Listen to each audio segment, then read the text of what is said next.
Les serres de femmes et le breathwork, tu connais? Le breathwork, je l'ai testé l'année passée et il m'a chamboulé. Cette manière de respirer libère, mais je t'en dis pas plus. Pour parler de ce concept, je reçois Myriam, une femme inspirante qui consacre une partie de sa vie à accompagner d'autres femmes vers leur authenticité. Dans cet épisode, nous allons donc parler de ces pratiques, des tabous qui les entourent et de ce que signifie vraiment respirer pour guérir. Installe-toi confortablement. Bienvenue dans Zéro Filtre. Être une femme, c'est terriblement compliqué. Les hommes et les femmes devraient avoir les mêmes droits. Zéro Filtre, un podcast qui t'invite à explorer des sujets dits tabous en toute simplicité. Le jour où les femmes diront la vérité, les journées n'auront pas la même saveur. Dans chaque épisode, plongez dans des témoignages honnêtes, de la confiance en soi à la maternité. Tu as une vraie plateforme. Ce que tu dis a de l'importance. Je ne me suis jamais permis de souffler, ne serait-ce que 15 jours. Je ne veux plus tomber. Zéro Filtre, présenté par Isaline Ackerman. Votre capacité à changer tout ce qui est démarre ici. Coucou Myriam. Coucou Isa. Je suis ravie de t'accueillir ici, dans ce studio. Merci pour ton invitation. Avec plaisir. J'ai prévu une petite présentation de qui tu es. Si ça te va, je te la lis. Et ensuite, tu pourras rajouter des choses ou dire « Non, t'as fait tout faux, Isaline, je recommence. » J'ai confiance en toi, tu me connais. Ça marche? Ok, alors on y va.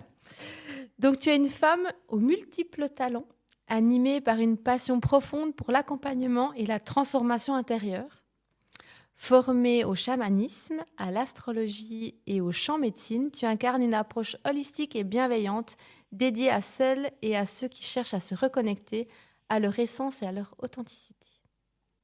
Tu es maman de 2 enfants aussi. Parallèle de ton engagement dans le domaine énergétique, tu évolues également dans le marketing digital en tant que formatrice et responsable au sein d'une clinique. Un univers qui témoigne de ta polyvalence et de ta capacité à naviguer en différentes sphères de vie. Tu transmets également l'enseignement précieux des 13 mères originelles. C'est d'ailleurs toi qui m'as baignée dans ces cercles de femmes. Une sagesse ancestrale que tu intègres à tes pratiques pour aider à libérer des émotions enfuies, guérir des blessures profondes et reconnecter chacune à leur puissance du féminin sacré. C'est beau. Tu as une approche à la fois douce et profondément transformatrice.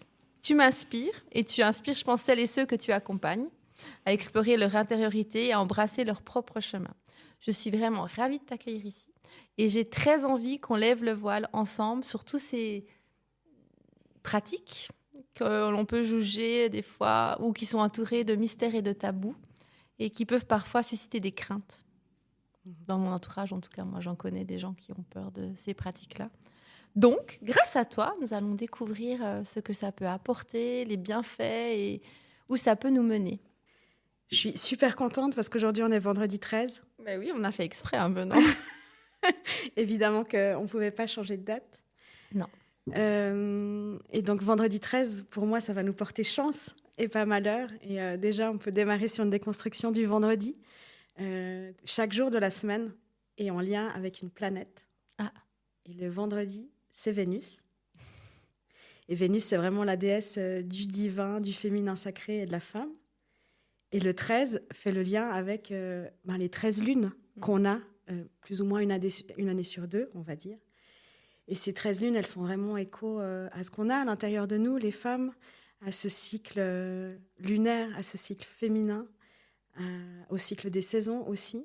Et en fait, la peur du vendredi 13, elle est arrivée il y a quelques années avec l'Inquisition, avec la peur des sorcières, avec la peur des femmes et de leur pouvoir. Et merci de m'accueillir le vendredi 13. Mon chiffre préféré, c'est le 13. Ah. Il est tatoué chez moi. On est l'invite numéro 13. Sorcière. Oui, complètement. Est-ce que du coup, si on revient juste à cette présentation, tu veux la compléter? Tu veux dire quelque chose autour de ça? Ouais, où je me reconnais vraiment... je me reconnais dans quasiment tout, hein, mais où je me reconnais peut-être plus avec fierté, c'est effectivement, j'aime aller dans la profondeur. Et parfois avec fermeté, parfois avec douceur, parfois avec autorité. Mais c'est vraiment dans une envie de proposer à la personne de rencontrer son authenticité. Parce que je suis allergique aux masques, aux étiquettes, à l'expression « prendre ma place ». Je sais que ça provoque un peu, mais on est beaucoup en train de chercher notre place. Et en fait, notre place, elle est là. Ok, bon, écoute, si on partait avec une petite question un peu plus légère pour Dis-moi. savoir qu'est-ce que tu fais avant d'entrer dans quelque oui. chose d'un peu plus lourd. C'est quoi ton plaisir coupable après une longue journée? Mon plaisir coupable, je sais pas si c'est coupable, mais je vais adorer renifler, sentir mes enfants. Même si maintenant ils sont ados, ça sent plus si bon qu'avant. Oui, ils te laissent faire. Ouais. Mhm. Un gros câlin de mes ados, ouais, ça fait du bien. Ouais. Et puis, vraiment me reposer. Je sais pas si ça c'est coupable, mais me reposer un peu. Ouais. Et puis là, je t'ai présenté avec des rôles, des casquettes. En accompagnement, moi, je demande, vous êtes qui sans vos rôles et vos casquettes? Alors, Myriam, qui es-tu sans tes rôles et tes casquettes? Ben, je suis. Mais encore. Je suis une femme au multipotentiel et aux multiples couleurs. J'aime bien dire que je danse avec les astres et les saisons. Et j'aime bien nourrir mes parts qui peuvent être totalement différentes, en fait, qui peuvent être lumineuses ou ombres, mais aussi avec des parts ultra terre-à-terre. J'adore mon métier de marketing. J'adore faire de la vente, créer du contenu. J'adore créer des stratégies. Et j'adore aussi être ultra connectée, être dans ma divinité et dans mes connexions. Donc vraiment, ouais. Je ne sais pas si c'est une réponse qui te satisfait, mais je suis. Moi, toutes les réponses me satisfont. C'est juste pour savoir qui tu es. Tu vois, je trouve intéressant. Déjà, là, j'ai envie de rebondir sur... Parce qu'il m'intéresse, comment tu fais pour accepter ces deux facettes qui sont, on pourrait dire, tu vois, à total opposé, en fait? Comment tu as fait? C'est quoi ton cheminement? J'ai de la chance d'avoir pu trouver un cocon professionnel où mes valeurs propres peuvent aussi évoluer et être entendues et se rejoindre avec les valeurs d'autres personnes, en fait. Je ne suis pas en train de promouvoir des choses qui sont contre mes valeurs. Et donc ça, c'est hyper important parce que je pense je pourrais pas être épanouie dans ça. Les choses que tu as décrites en moi qui, je pense, est clé, c'est que je peux être une révélatrice de talent et d'authenticité. Ça, c'est un truc, je pense que j'ai en moi, mais je l'ai en moi pas que juste dans les cercles, en fait. Je l'ai en moi en amitié. Même avec toi, peut-être tu vas m'écrire un message, me poser une question et puis tu vas avoir la réponse qui va dans ce sens, en tout cas, de talent et d'authenticité.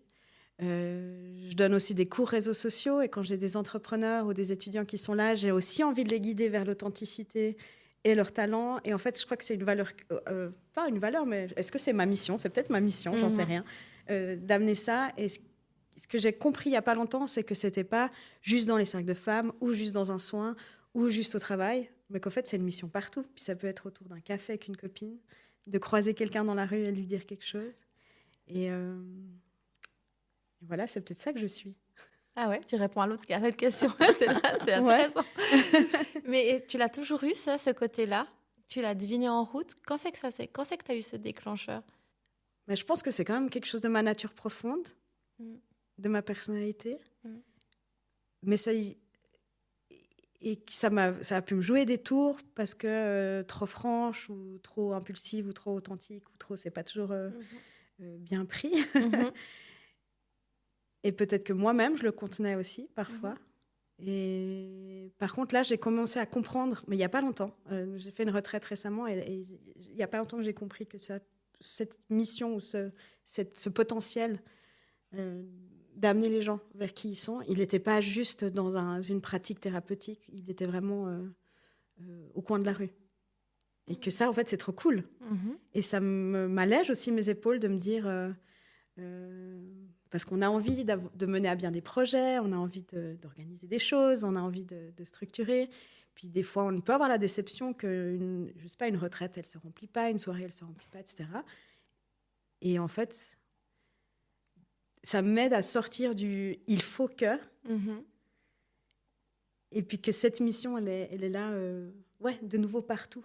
Mm. Alors évidemment, c'est peut-être pas très rémunérateur de discuter avec quelqu'un dans la rue et de lui révéler son authenticité. Ouais. Mais l'argent, on s'en fout, non? Bah, écoute, tu parles à une convaincue, parce que ça a toujours un impact après. Mhm. Tu l'as depuis toujours, depuis que tu es petite, ce côté connecté? Tu l'as laissé parler depuis que tu es petite? Tu l'as perdu en route? Quand c'est que tu t'es connectée à ça? Alors, je suis à moitié tunisienne.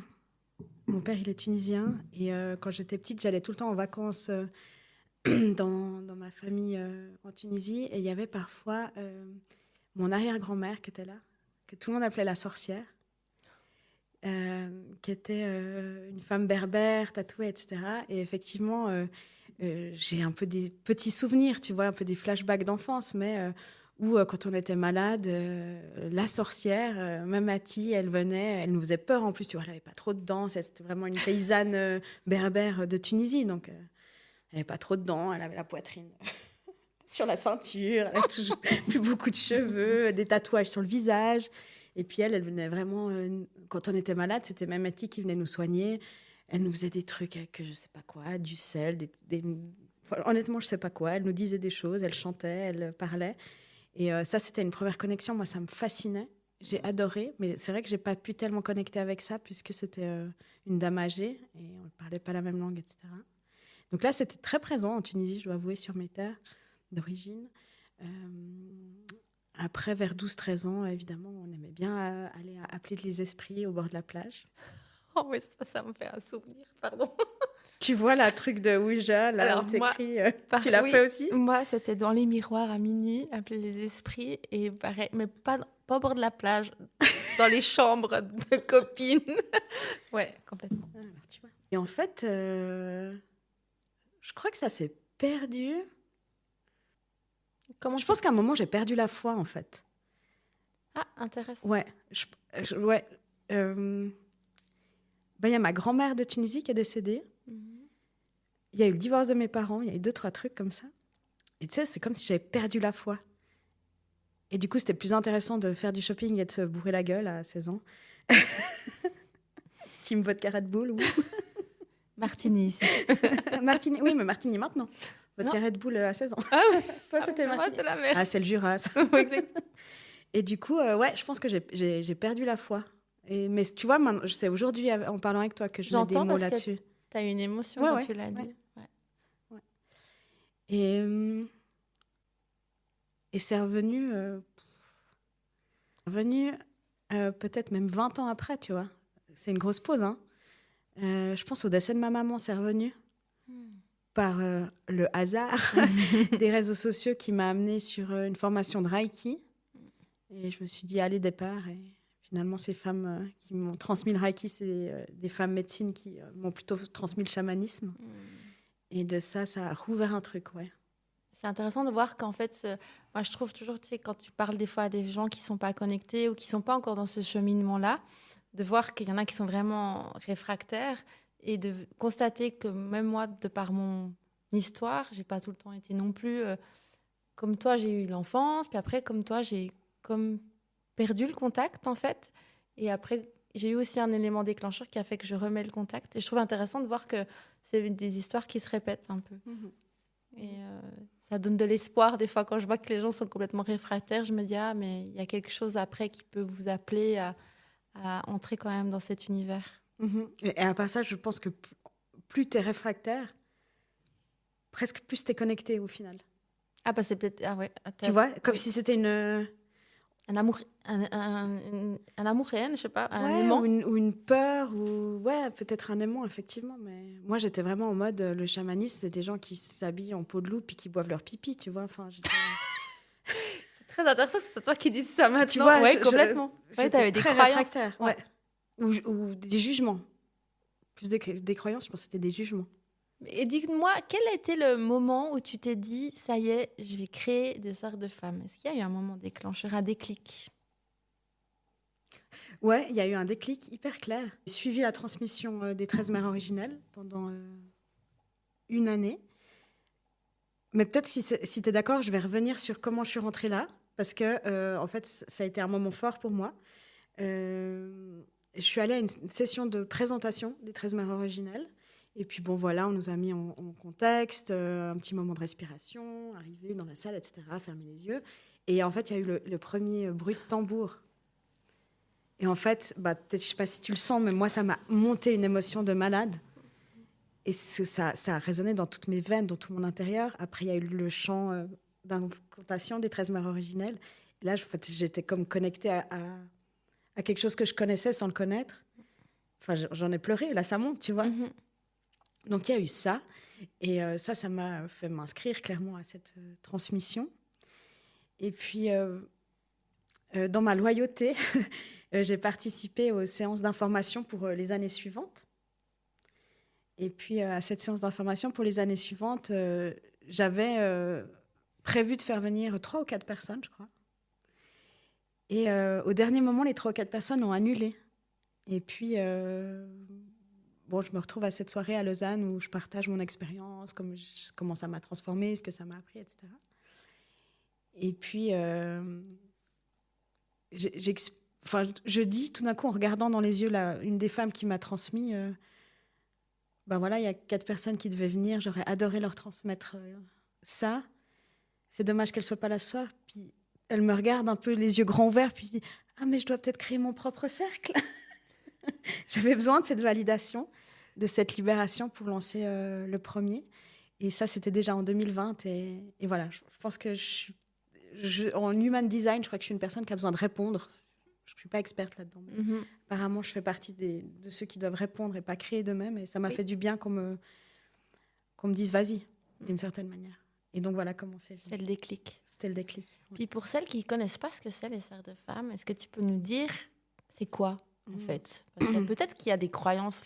Oui, mais c'est un endroit où on se voit à la pleine lune et on danse toutes nues autour d'un feu. Et on brûle. Ça peut être ça. On brûle. Un cercle de femmes, ça peut prendre toutes sortes de... J'ai envie de dire de formes, mais pas vraiment de forme, puisqu'en principe, on est en cercle. Mais c'est avant tout un espace où chaque femme est invitée à venir comme elle est au moment T, fatiguée, en SPM, en joie, maquillée, triste, avec une couronne sur la tête. C'est pour moi un endroit où elle est invitée à s'asseoir dans le cercle, à pouvoir ressentir la présence de chacune des femmes autour d'elle et de pouvoir enlever ce manteau de compétition, pouvoir enlever les couches d'a priori, pouvoir enlever les couches de peur, de crainte. Et c'est un endroit où on doit pouvoir s'asseoir vraiment le cœur ouvert et connecté à ce qu'on appelle ce bien gros mot d'amour inconditionnel. Mais l'amour inconditionnel, c'est quoi? C'est accueillir quelqu'un comme il est, avec ses ombres, ses lumières et simplement son énergie du jour, sans jugement. Et donc après, c'est un endroit où souvent on va parler, on va partager, faire tourner un bâton de parole pour que chacune puisse prendre sa parole et prendre sa place le temps qu'elle le souhaite, ou déposer simplement son silence, si c'est son silence qu'elle a envie de déposer, mais qu'elle puisse le faire en étant accueillie et entendue, sans qu'on cherche à dire « Ah oui, mais au fait, moi aussi, ça m'est arrivé ». Ça, c'est des endroits où c'est rare. Par ici, apparemment. Je peux garder le micro, c'est cool. Ah oui, moi, je te laisse parler. C'est très intéressant. Et souvent, ce qui est intéressant, c'est que je ne crois pas tellement au hasard et que les gens qui vont se retrouver dans un cercle vont avoir des histoires qui font écho, ou des personnes qui vont se reconnaître, ou alors des personnes qui vont être complètement peut-être choquées par ce qui est dit par l'autre. Mais c'est de toute façon guérisseur. Si on accueille les choses avec vraiment ce cœur ouvert, ça peut être guérisseur pour tout le monde. Pour moi, la guérison, ça a été de parler, en fait. Là, je semble à parler, mais je ne suis pas quelqu'un qui parle beaucoup. ou qui parlait beaucoup peut-être. Et ça m'a vraiment appris à prendre le temps de déposer ma parole. Mais je trouve que c'est ça qui est beau, en tout cas, c'est ce que j'ai expérimenté aussi. Ouais. Le temps, la médecine de la parole, et de verbaliser des fois des choses qu'on garde, en fait. Je sais pas comment dire. Ce qui est intéressant, c'est que parfois, si tu arrives à lâcher le contrôle... gros thème, ça. Gros thème, ouais. Mais si tu arrives à lâcher le contrôle et pas anticiper ce que tu vas dire, à vraiment être dans une écoute active de ce que les gens vont déposer aussi, tu vas peut-être dire des choses que tu n'as même pas conscientisées, en fait. Et c'est ça qui est magique. C'est vrai. Qu'est-ce que tu dirais à quelqu'un qui est réticent à venir, ou tu vois, je sais pas comment expliquer ma question, mais qui semble s'intéresser, mais qui se dit c'est pas pour moi, ou ça va pas marcher. Enfin, tu comprends? Ouais. Bon, déjà, ça va pas marcher. Moi, je vais quand même lui proposer de pas avoir d'attente de résultat, que c'est un moment pour elle, qu'au mieux, elle aura passé un bon moment parce qu'il y a un temps de méditation et d'avoir pris du temps pour soi, c'est déjà pour certains un effort. Et qu'au mieux, ça peut activer une guérison. Mais que c'est en tout cas pas moi qui vais la guérir. Et puis, il y a une autre partie que j'aimerais qu'on discute. Après, ça va être lié dans mes autres questions. Grâce à toi, donc déjà, tu m'as initiée à ça. Je me souviens aussi du tambour chamanique qui m'a complètement bouleversée. Je pense que ça reste un des déclics de mon chemin. Le breathwork à Lyon, c'était aussi quelque chose qui m'a bouleversée vraiment. Et d'ailleurs, j'ai dit, ça, c'est une pratique que je veux parler, démocratiser, parce que je pense que j'avais, moi, alors que je suis ouverte à ce genre de pratique, beaucoup de craintes par rapport à ça. Aussi parce que je contrôle beaucoup de choses et que je me disais, mais est-ce que je vais arriver à lâcher? Est-ce que je vais arriver à avoir des bénéfices malgré tout ça? Donc, j'aimerais que tu me dises, tu dises à celles qui nous écoutent, c'est quoi le breathwork déjà? Et est-ce que c'est ouvert à tout le monde? Le breathwork, ce qui est intéressant, c'est que c'est vraiment une pratique qui va nous permettre de déverrouiller un petit peu les blocages, les cadenas du mental. On est tous, j'aime pas trop les généralités, mais on peut vite être victime de notre mental, de nos habitudes, de nos contrôles. Et en fait, ce que je trouve intéressant avec le breathwork, c'est que c'est une méthode naturelle pour y parvenir. Je sais qu'il y a d'autres pratiques qui vont donc parvenir à rentrer dans un état de conscience modifié, en fait. Il y a d'autres pratiques qui vont utiliser des champignons, du poison de grenouille, de l'ayahuasca. Enfin, dans le chamanisme, il y a aussi toutes ces tendances de pratiquer des plantes médecines et sacrées, mais plus dans leur pays. Ici, on ne sait pas trop. Et en fait, moi, je ne suis pas trop drogue et tout ça. Fumer des joints, ce n'est pas tellement mon truc. Et j'ai trouvé intéressant d'avoir une approche où j'arrive à faire péter mon propre mental avec moi-même, avec mon souffle. Et donc, le breathwork, c'est vraiment le travail du souffle. Breath, respirer, et work, le travail du souffle.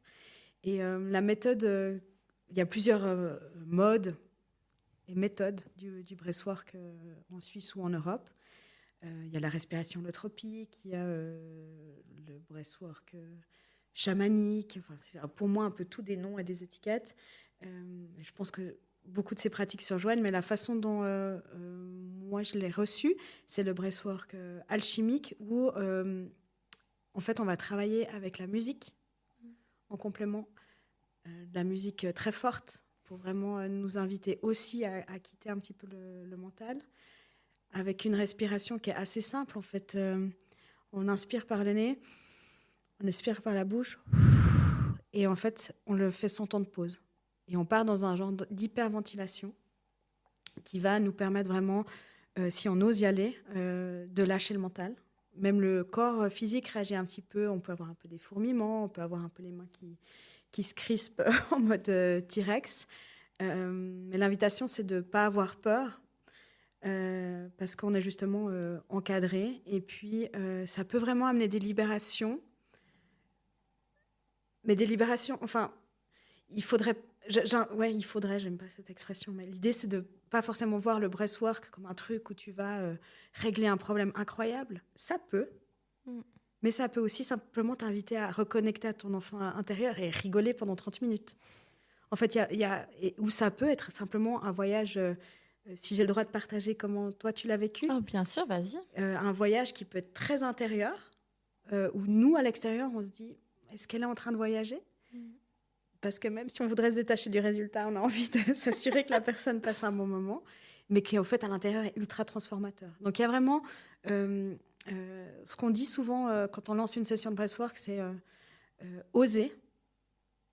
Oser, oser, oser. Parce que certains vont être dans leur cocon et sous leur couverture et avoir un méga kiff comme ça. D'autres vont se lever et hurler comme des loups. D'autres vont devoir taper un coussin. D'autres vont traverser 4 fois la salle et on doit le sécuriser avec une couverture pour pas qu'il tape les voisins. Enfin, c'est vraiment à chacun son travail. Et je trouve que c'est une méthode assez rapide pour aller toucher des points. Certains disent, moi je ne veux pas m'appuyer à fond là-dessus, mais certains disent qu'une session de breathwork, c'est 2 ans de psychothérapie. Quand tu me partages qu'il y a des gens qui se lèvent, etc. et tout, bon, moi je l'ai vécu, je sais qu'on est plusieurs, on a tous quelque chose sur les yeux qui nous coupe des autres, en fait. Donc on est vraiment... Enfin, moi je ne me suis pas sentie observée par les autres parce que je sais qu'il y a des gens qui pourraient avoir peur du regard de l'autre quand ils vivent ce moment. Mais on est vraiment dans une espèce de bulle. J'en profite juste pour partager mon expérience par rapport à ce que j'ai vécu. C'est vrai que j'ai adoré la version musique, etc. Et je pense pas que je serais... En tout cas, j'ai presque pas envie d'aller tester un autre style parce que ça m'a vraiment fait voyager au niveau... Je sais pas, c'était un rêve, quoi. J'ai pas d'autres mots. Et justement, qu'est-ce que tu dirais quand il y a ces gens qui courent, etc. Tout ça, est-ce que on peut rassurer les gens qui auraient envie de venir et qui ont une crainte par rapport à ça, ou est-ce que tu aurais quelque chose à leur dire ? Bon, le comment... je pense que c'est intéressant de s'écouter. Il y a des sessions individuelles, les gens qui ont besoin d'être vraiment dans leur propre énergie. Ok. Et il y a des sessions individuelles. Et c'est vrai que souvent, c'est intéressant de créer ce qu'on appelle la géométrie de l'espace et la géométrie des gens. Et puis souvent, moi j'ai quand même cette croyance que le hasard n'existe pas et que les gens qui se retrouvent dans ces salles-là, ensemble, pour respirer, apportent aussi des choses les uns aux autres. Et ça peut être intéressant que ce soit dans le fait de se sentir un peu bousculé ou dans le fait de pouvoir rester dans sa propre bulle. Ça reflète aussi la vraie vie. Et donc, dans le concret, effectivement, il y a quand même tout un moment où on vous amène gentiment vers cette respiration. C'est pas juste tu sors ton taxi et puis tu commences à respirer. On crée vraiment un espace sacré, connecté voilà, à nos lignées, à nos guides, à nos outils chamaniques, mais ça peut être aussi très chrétien pour les gens qui sont dans d'autres croyances, et c'est complètement OK. Et cette géométrie qui est créée, par la position des tapis, 2, par les personnes qui respirent, qui sont effectivement donc les yeux bandés et quand même avant tout dans leur intériorité, concentrés sur leur souffle. 2, les instruments, on a des instruments de musique aussi. Ça peut être tambour, maracas, chant, on chante beaucoup. On vient parfois toucher aussi les personnes pour amener une libération ou pour simplement apaiser. Des fois, on va faire un câlin. Enfin, vraiment, ce qui est intéressant, c'est... donc, si la personne elle a une crainte, pour revenir vraiment à ta question de base, je pourrais lui expliquer comment ça se passe, une session, et puis après, d'elle-même, de sentir si elle a envie d'une session individuelle, qui est un petit peu différente parce que c'est un peu plus court, et t'as moins... t'as moins d'écho, simplement, parce que t'es seule. Donc, ça peut être intéressant de vivre ce passage aussi à plusieurs et de pouvoir aussi échanger à la fin. Tu as parlé brièvement des bienfaits avant. Ouais. Est-ce que tu peux en citer quelques-uns ? Tu as dit libération émotionnelle. Il y en a qui peuvent vraiment juste passer par un moment de détente et de bien-être. Ouais. Mais d'autres vont vivre une vraie guérison. D'autres pourront être surpris. D'autres pourront lâcher une colère ou lâcher des larmes ou reconnecter à une certaine joie. Ce qui est intéressant, c'est que Tu vois, c'est pas un Discman où tu vas mettre ton CD puis te dire je veux libérer ma colère. Ouais, c'est ça que je trouve intéressant. Tu peux pas dire je viens faire ça aujourd'hui en fait. Non, même si vraiment l'invitation c'est de mettre une intention à ton voyage, ça peut être intéressant quand on est très dans le mental de dire je mets l'intention de me laisser porter ou c'est juste pour moi. Parce que tu peux être ou déçu ou surpris. Enfin, l'idée, pour moi, c'est de ne pas avoir trop d'attentes ou de résultats. Parce que peut-être tu vas dire, je dois régler le conflit avec ma grand-mère autour de la dinde de Noël. Puis en fait, tu vas simplement te retrouver dans un truc qui n'a rien à voir dans ton voyage. Donc le voyage, il peut être très intérieur, il peut être avec des mots, avec des... On va peut-être entendre des choses, on va peut-être visualiser. Il y en a, ils sont dans des bandes dessinées. Et puis il y en a d'autres qui vont juste voir un point rouge derrière leurs paupières. Et en fait, tout est juste. Tu vas vraiment... être emmené, comme tu gères ton propre souffle, tu es accompagné par la musique, par les rythmes.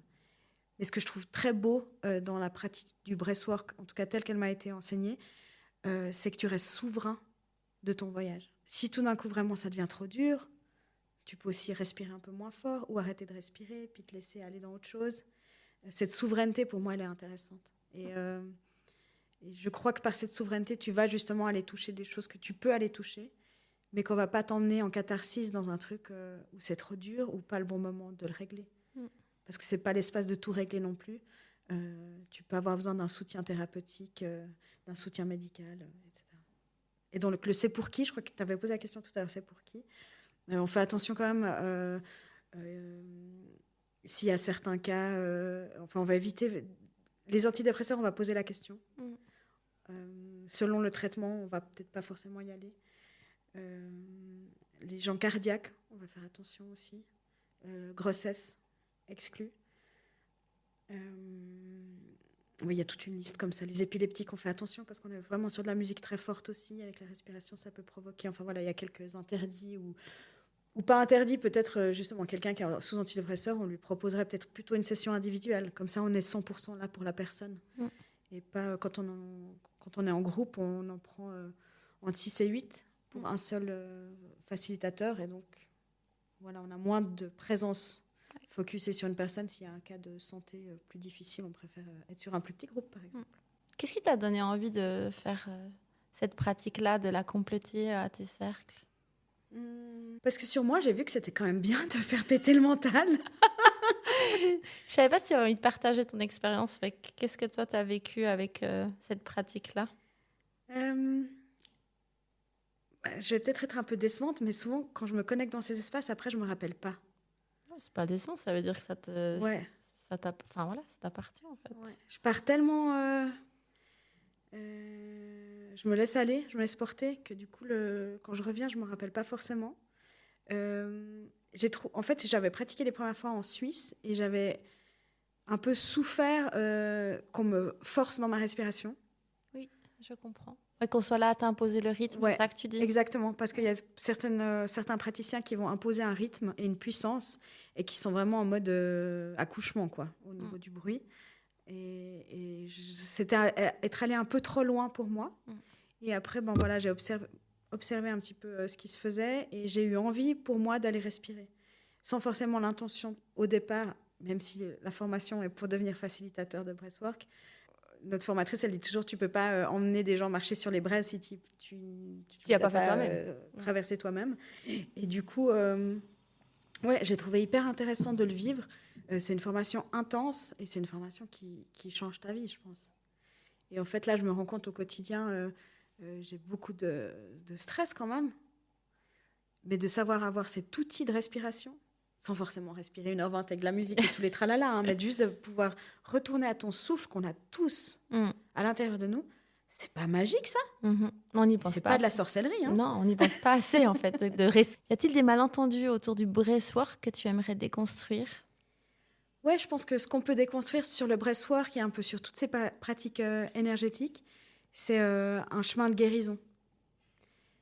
Parce que je suis vraiment fondamentalement convaincue que c'est pas nous qui guérissons les gens.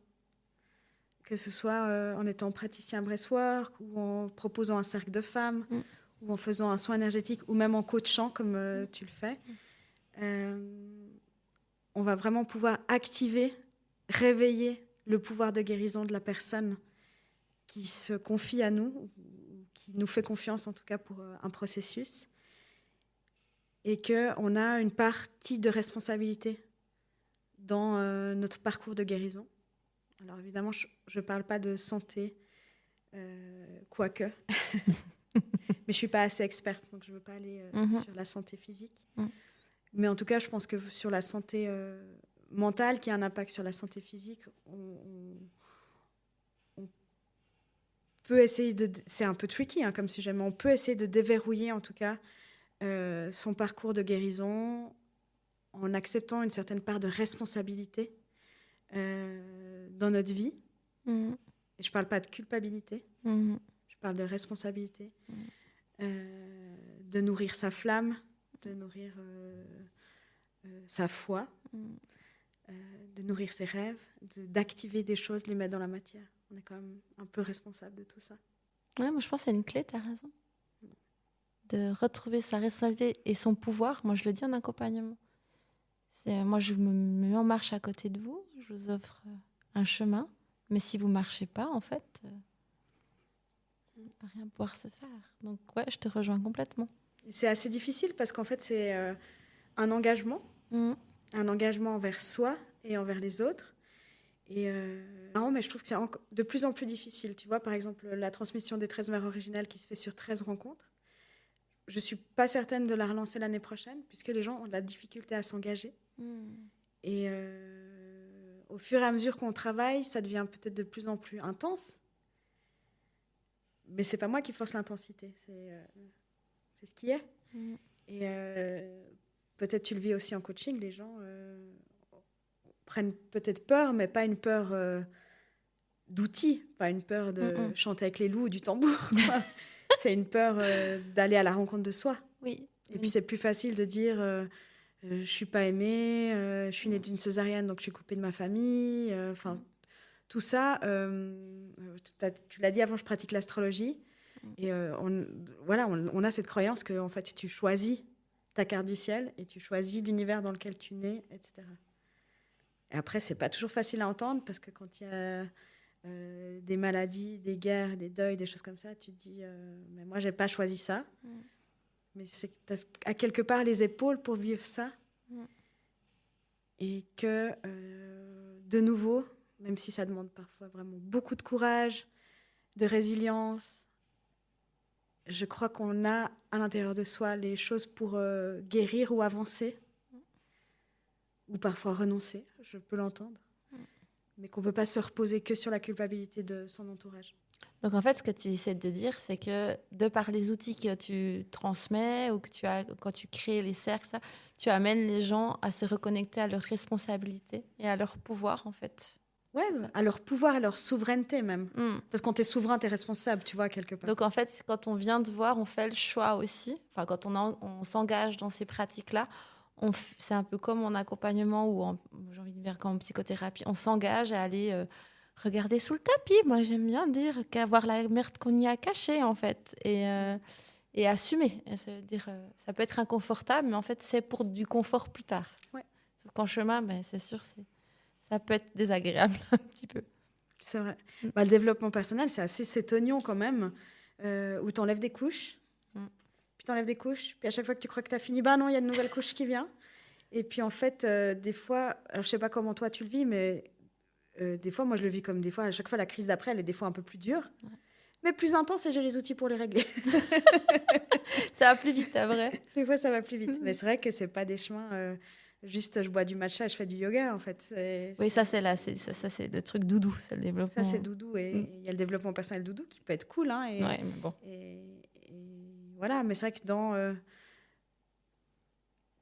le chamanisme, c'est pas doudou en fait. Le chamanisme dans les terres originelles, les gens qui sont des vrais chamans, parce que je me définis pas du tout comme ça, c'est des gens qui souffrent dans leur tribu. C'est pas un chemin confortable. Et donc, quand on va dans ces processus, on va regarder son ombre, on va regarder ce qui est difficile et on essaie de crever les abcès. Comment tu réagis quand les gens ils voient ça comme des pratiques étranges ? Bon, ils ont raison. Des fois, moi-même, j'ai mon petit mental qui part et là, je suis là. Mais qu'est-ce qu'on est en train de faire ? c'est quoi cette musique? On dirait de la Goa'uld. Enfin, des fois, mon mental, il se dit aussi, c'est bizarre. Et puis je me rappelle pourquoi je le fais. Mais c'est vrai qu'à quelque part, on n'est pas habitué à s'asseoir en cercle, à se donner un bâton pour se donner chacun notre tour, notre parole. Mais au fond, c'est des rituels. Je crois que la société elle a besoin de rituels. Tu vois, comme à Noël, on va tous probablement avoir une bûche de Noël autour de notre table. C'est aussi un rituel qui vient des époques païennes, etc. Puis ça se transmet et ça nous donne un peu des lignes. Ouais, c'est plus ou moins bizarre. Moi, je trouve aussi des fois bizarre le mec qui fait du footing à 4h du mat en short en hiver. Enfin, mais j'entends que ça fait peur. Ça fait souvent peur aux conjoints, parfois aux enfants, parfois aux parents.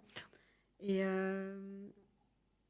moi, j'ai eu dans mon premier cercle de femmes vraiment une femme dont le mari, à un moment donné, voulait l'interdire de venir. Est-ce que ça faisait appel à des craintes par rapport à des sectes, je veux dire, Ouais, un petit peu. Et pourtant, il n'y avait pas la notion de l'argent, parce que la première année que j'ai lancé, je l'ai fait vraiment totalement gratuitement. Mais il avait... En fait, il voyait que sa femme, elle changeait. Et je pense qu'il a eu peur de ça. Et comme c'est quand même difficile à raconter ce qui se passe dans un cercle, à l'expliquer, etc. Et moi, je ne pouvais pas non plus l'inviter parce que c'est un homme et que c'est un cercle vraiment très féminin. Elle lui a fait faire des soins énergétiques. Il a eu l'ouverture d'esprit d'aller faire des soins énergétiques. Et on a vraiment passé du je me suis engueulée, je suis partie de la maison, j'ai failli pas venir, nanana, à il est à son 3e soin énergétique, il adore, il est trop triste de ne pas pouvoir faire des cercles d'hommes dans notre région, et ci et ça. Donc c'est assez intéressant. Mais je comprends cette crainte et cette crainte portée sur soi-même, parce qu'en fait, quand même, quand on rentre dans ce genre de processus, on change. Tu as aussi changé, Isaline. Ah bah, et j'en suis très heureuse. Mais effectivement, je pense que si on m'avait marqué de où toutes les étapes que j'ai dû faire pour y arriver, j'y serais pas allée, je crois. C'est un peu comme la maternité. Ouais, c'est ça qu'on raconte pas trop l'accouchement, tu vois. Voilà, ouais, parce que sinon, l'humanité s'éteindrait. Tu me dirais à ton toi d'il y a 5 ans, si tu l'avais en face de toi? 5 ou 10 ans, je sais pas, j'ai mis 5 ans, mais tu peux 5 changer. 5 ans, ça fait quand? Attends. 2019 ouais.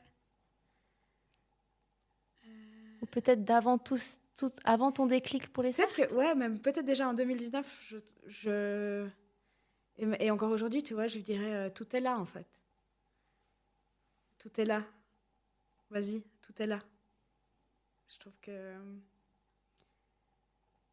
Et je me le dis encore à moi aujourd'hui, en fait.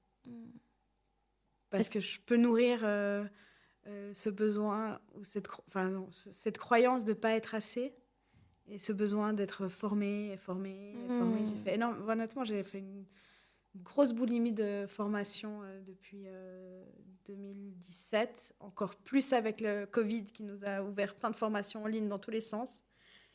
Et ouais, je me dirais, tout est là. Quel message t'aimerais que les auditrices, auditeurs retiennent de ce qu'on a échangé? Ah, c'est une bonne question.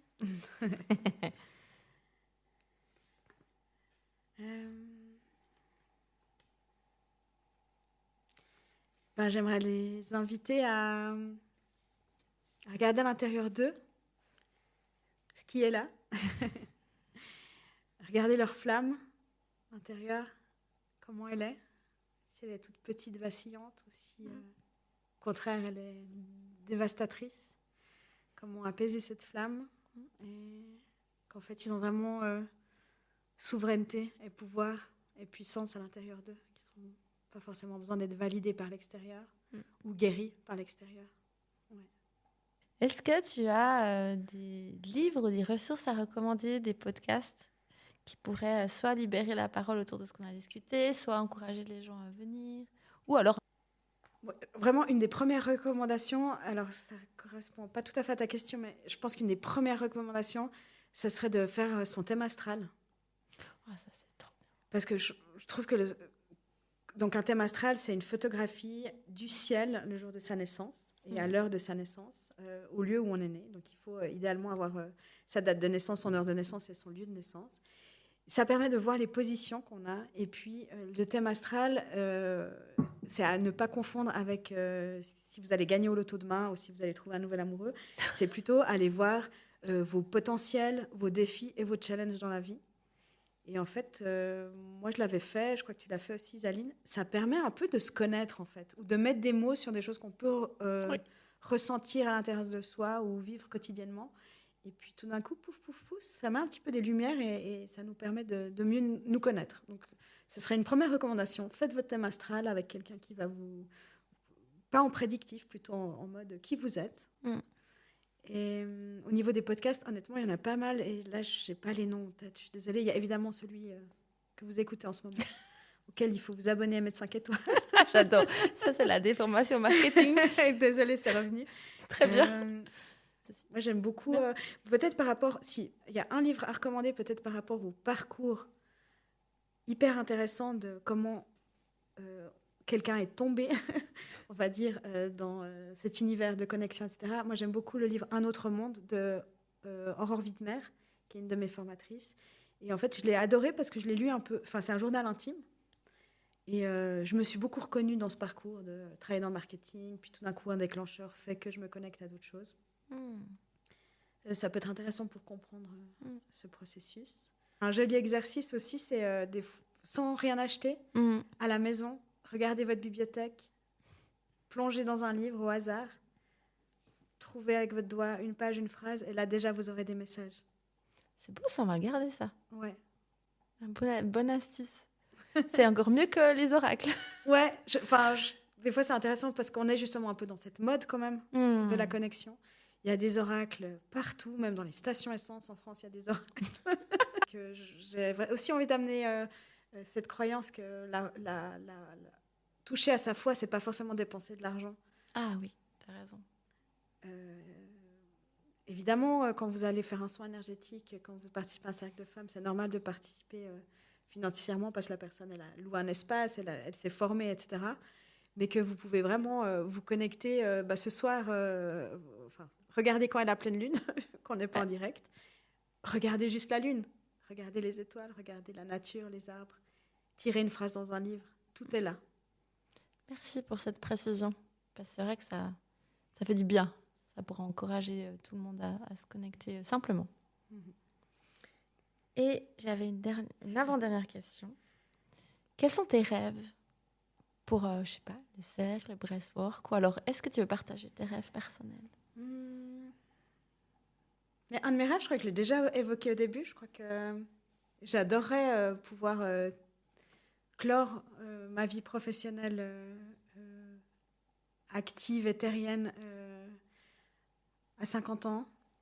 Et puis de pouvoir être allégée et libérée du souci financier. Et de pouvoir être libre de créer des retraites. Moi, je rêve d'emmener les femmes où il y a de l'eau. Pouvoir leur amener une connexion à l'élément de l'eau, pouvoir aussi se connecter à la terre, aller rouler dans la terre, pouvoir vraiment amener des belles choses comme ça. Ouais, mon rêve, ce serait de me libérer complètement du souci matériel, je pense, et de pouvoir... matériel au sens vraiment de payer ses factures à la fin du mois, en fait. Et voilà, de pouvoir créer de la magie ouais, créer de la magie. Où c'est qu'on peut te retrouver, justement, si on a envie de venir tester les respirations, le breathwork, les 13 mères originelles, ou bien faire ton thème astral. Tu fais des thèmes astrales ou bien Oui, mais alors j'ai le potentiel, mais il me manque de temps. Donc je renverrai chez des collègues qui ont un peu plus de temps pour ça. Donc j'ai un site internet, c'est wildmoon.ch, ou un compte Instagram Myriam Wildmoon, voilà. Et je pratique plutôt à Olon, donc dans le canton de Vaud, proche d'où j'habite, les Diablerets. Merci. Moi, je me réjouis de te convier. On en a déjà parlé pour des séances de breathwork dans mes retraites. Mais comme toi, moi, je suis dans les concepts, dans les questions pour le moment. Voilà. Donc, merci. Avec joie. Merci, Zaline. Je suis sûre qu'on s'est rencontrés sur Instagram et une amitié est née. Et en fait, je suis sûre qu'on va créer des belles choses ensemble. C'est bien que tu viennes sur ça. Je voulais le mettre au début et je me rappelais plus comment, le tout début, tu vois. Mais le comment, je crois que c'est vraiment à force de répondre, discuter sur Insta. Comme quoi, Instagram, ça mène à tout. Même derrière un micro, à la cité. Si vous avez aimé le podcast, pensez à liker, à commenter pour nous soutenir, pour libérer la parole autour des sujets qu'on a parlé aujourd'hui. C'est grâce à vous qu'on fera un impact. Et puis, mettez de l'amour à Myriam sous la vidéo, sous l'épisode. On viendra vous lire. Voilà, je vous souhaite une bonne semaine et je vous dis à bientôt.